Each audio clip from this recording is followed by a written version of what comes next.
Hey everyone, Happy New Year! Hope everybody had a wonderful holiday and your new year is off to a great start. I'm really excited for this year because I have plans to post videos for a lot of knitting projects and knitting patterns. But I'm especially excited because I'm going to do a video a week on a new knitting stitch. Now, the stitches I might post may not be necessarily new to you, but I'm hoping you might find some of them useful. And if you have ideas or would like to share new stitches with me or want me to do a video tutorial on a particular stitch, please leave me a comment in the comments box and I will do my best to create a video tutorial for that.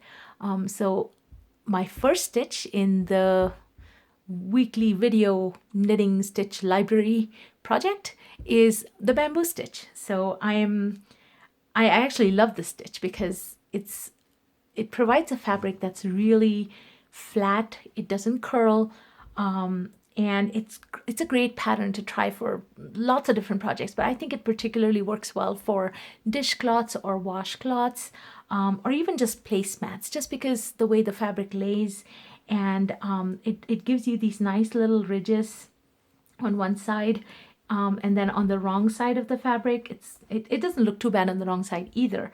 And here I have a washcloth or a face washcloth that I made with two different colors, just alternating them.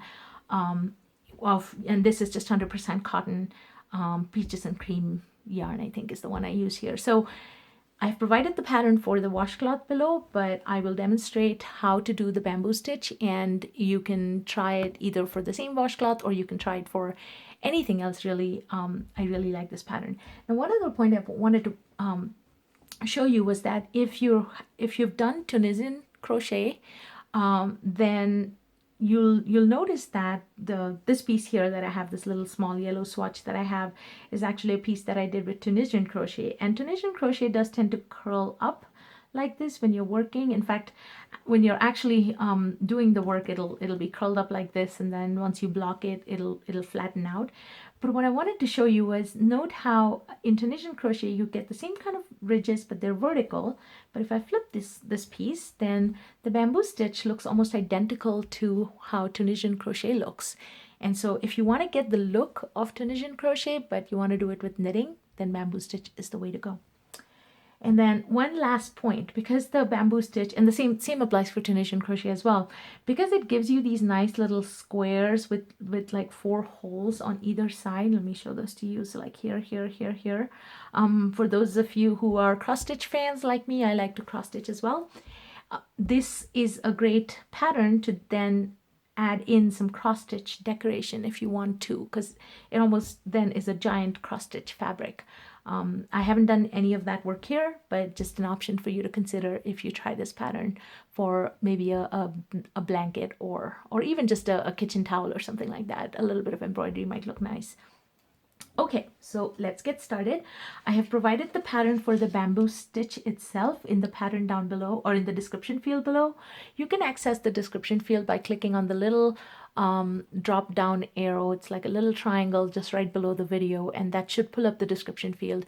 All of my patterns and stitch details are provided in that description field. Now note that the bamboo stitch is certainly not my own stitch. It's just a general stitch, traditional stitch that's out there.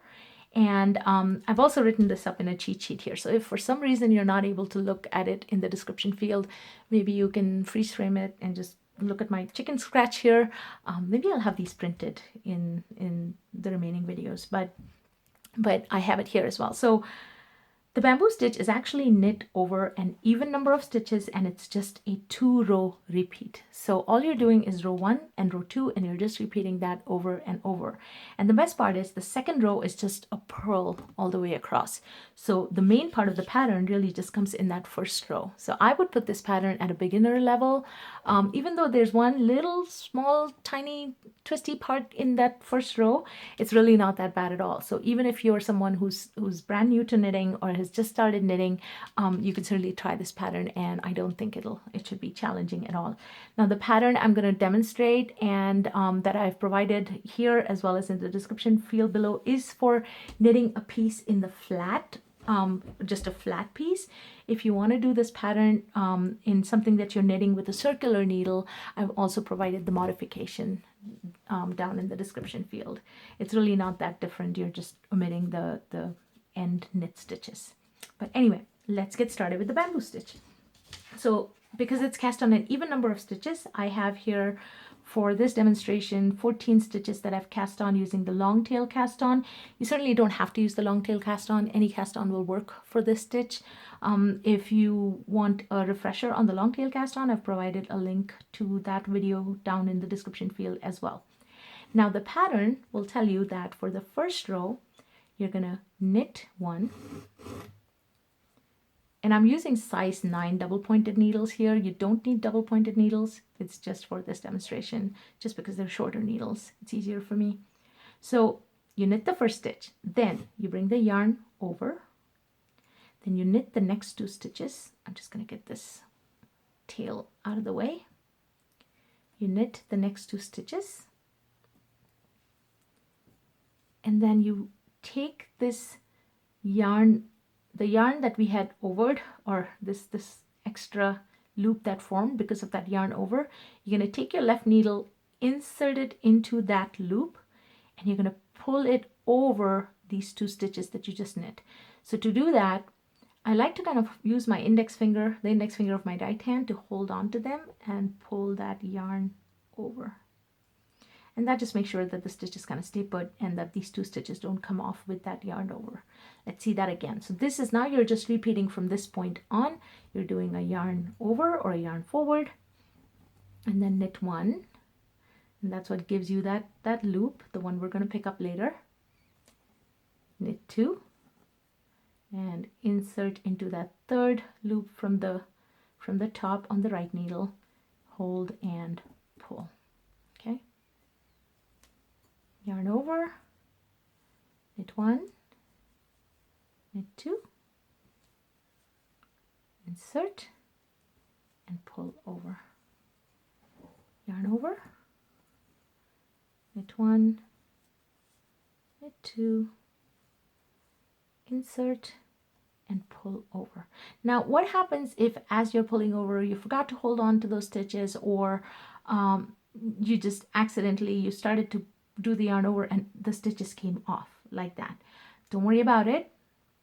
Just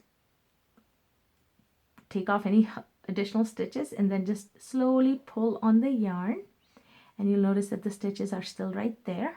Okay, just reinsert them onto your left needle. All right,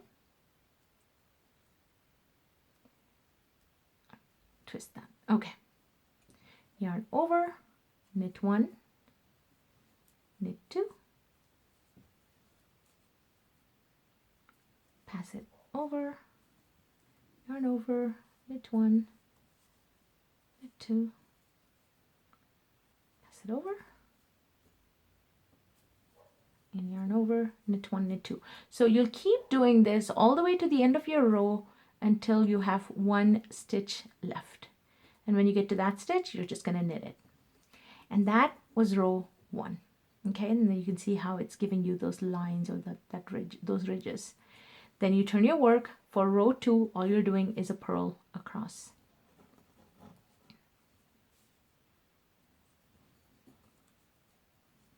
And that's it. I'm just going to go ahead and purl across to the end so you can see what 1 2-row repeat of this pattern looks like. And just a couple more stitches here. All right. And that's just 1 row repeat. If you keep doing this pattern over and over, here I have another small swatch that I knit up in this pattern, and you can see that it with each 2-row repeat you get essentially 1 ridge and the row above it. Okay, so each ridge is a 2-row. You can count each ridge as a 2-row repeat, and that's it. that's the bamboo stitch. Hope you give this one a try. If you like my video, please click the like button. If you have any questions, leave me a comment. And if you want to see more videos, and I promise you I'm going to have lots of fun projects coming up, and I'm definitely going to try and do a video, a new stitch video each week. So if you have ideas or suggestions, please leave me comments. They're very helpful, and I certainly will need more ideas if I want to do a video each week for 52 stitch videos, new stitch videos. So please let me know, and thanks again for watching, and happy knitting.